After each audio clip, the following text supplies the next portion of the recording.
আমি অত্যন্ত গর্বিত এবং শ্রদ্ধা মাননীয় হুইপের মধ্যে ওনার যে পরিশ্রম, যে হাসপাতালের প্রতি ওনার একাত্মতা, আমি মনে করি যে বাংলাদেশের প্রত্যেক সংসদ সদস্য যদি এইভাবে হাসপাতালে আসেন। স্বাস্থ্যমন্ত্রী ডাক্তার সামন্তলাল সেন বলেছেন, শিবচরের স্বাস্থ্য খাতের সকল প্রকল্পে জনবল সংকট কাটাতে ডিজি সহ সংশ্লিষ্টদের নির্দেশ দেওয়া হয়েছে। বুধবার দুপুরে মাদারীপুরের শিবচরের Sheikh Hasina institute of health and technology পরিদর্শন শেষে শিক্ষক ও শিক্ষার্থীদের সাথে মতবিনিময় সভায় স্বাস্থ্যমন্ত্রী ডাক্তার সামন্তলাল সেন একথা বলেন। এ সময় জাতীয় সংসদের চিফ হুইপ ও আওয়ামী লীগ সংসদীয় পার্টির সাধারণ সম্পাদক নুরি আলম চৌধুরী, স্বাস্থ্য প্রতিমন্ত্রী ডাক্তার রোকেয়া সুলতানা উপস্থিত ছিলেন। এদিন স্বাস্থ্যমন্ত্রী সহ অতিথিরা পদ্মা সেতু সংযুক্ত ঢাকা খুলনা এক্সপ্রেস হাইওয়ে সংলগ্ন শিবচরের দত্তপাড়া ইলিয়াস আহমেদ চৌধুরীর ট্রমা সেন্টার, চৌধুরী ফিরোজা বেগম 20 শয্যা বিশিষ্ট মা ও শিশু কল্যাণ কেন্দ্র, মুক্তিযুদ্ধের সংগঠক ইলিয়াস আহমেদ চৌধুরীর কবর জিয়ারত, উপজেলা স্বাস্থ্য কমপ্লেক্স পরিদর্শন, সার্বজনীন শ্রী শ্রী রাধাগোবিন্দ জিউর মন্দির পরিদর্শন, শিবচর ডায়াবেটিক সমিতি পরিদর্শন, ম্যাটস মিডওয়াইফারি ইনস্টিটিউট পরিদর্শন করেন। এ সময় আরও উপস্থিত ছিলেন স্বাস্থ্য শিক্ষা বিভাগের সচিব মোহাম্মদ আজিজুর রহমান, স্বাস্থ্য সেবা অধিদপ্তরের অতিরিক্ত মহাপরিচালক আহমেদুল কবির, স্বাস্থ্য শিক্ষা বিভাগের মহাপরিচালক অধ্যাপক ডাক্তার মোহাম্মদ টিটু মিয়া, স্বাস্থ্য ও প্রকৌশল অধিদপ্তরের chief engineer brigadier general Sarwar Hossain, Madaripur জেলা পরিষদ চেয়ারম্যান মুনির চৌধুরী, জেলা প্রশাসক মারুফুর রশিদ খান, পুলিশ সুপার মোহাম্মদ শফিউর রহমান, হাসপাতাল ও ক্লিনিক সমূহ পরিচালক ডাক্তার মাইনুল হাসান বাপ্পি, ঢাকা ডিভিশনের পরিচালক ডাক্তার মোহাম্মদ জাফরুল ইসলাম, সিভিল সার্জন ডাক্তার ইকরাম হোসেন, শিবচর উপজেলা চেয়ারম্যান ডাক্তার মোহাম্মদ সেলিম, সাবেক উপজেলা চেয়ারম্যান বীর মুক্তিযোদ্ধা আব্দুল লতিফ মোল্লা, পৌরসভার মেয়র মোহাম্মদ আওলাদ হোসেন খান, উপজেলা নির্বাহী কর্মকর্তা মোহাম্মদ আবদুল্লাহ আল মামুন, উপজেলা স্বাস্থ্য ও কর্মকর্তা ডাক্তার ফাতেমা মাহাজাবিন, আইএসটির অধ্যক্ষ ডাক্তার মোহাম্মদ মাসুদ রানা প্রমুখ উপস্থিত ছিলেন। Technician, this are very important medical science.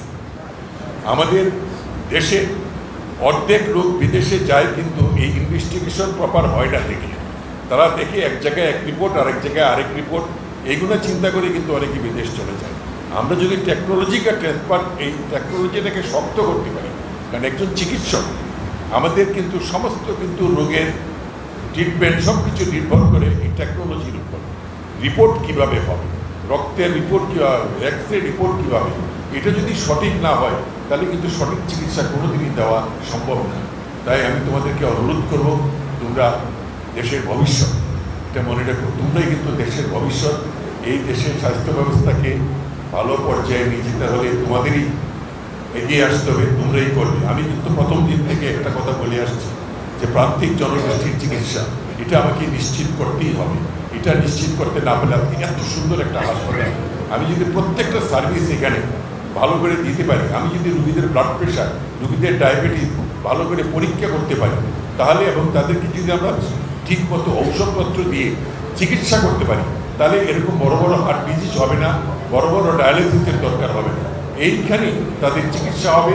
আজকে ঢাকা মেডিকেল কিংবা হৃদরোগ হাসপাতাল এই সমস্ত মাটিতে পড়ে রোগী থাকে, সেটা বন্ধ করতে হলে এইখানে ঠিক করতে হবে। প্রত্যেকটা উপজেলাকে আমাদেরকে স্বাবলম্বী করতে হবে, তাহলে কিন্তু আমরা এই রোগীদের ঢাকা যাওয়ার থেকে কমাতে পারবো।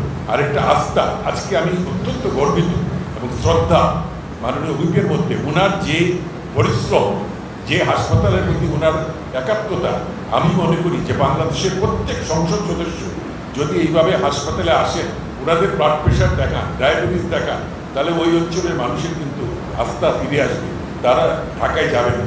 বাংলাদেশের চিকিৎসকদের মান পৃথিবীর কোনো অংশের চিকিৎসকের মান থেকে কম না। মাননীয় প্রধানমন্ত্রী এটা দায়িত্ব দিয়েছে স্বাস্থ্যে, তাদের এই কঠোর পরিশ্রমে স্বাস্থ্য খাতে যে আমাদের দুর্বলতা আছে, আমাদের অনেক চিকিৎসার জন্য বিদেশে যেতে হয়, অনেকে আমাদের চিকিৎসা আমাদের সেই আন্তর্জাতিকভাবে পাই না।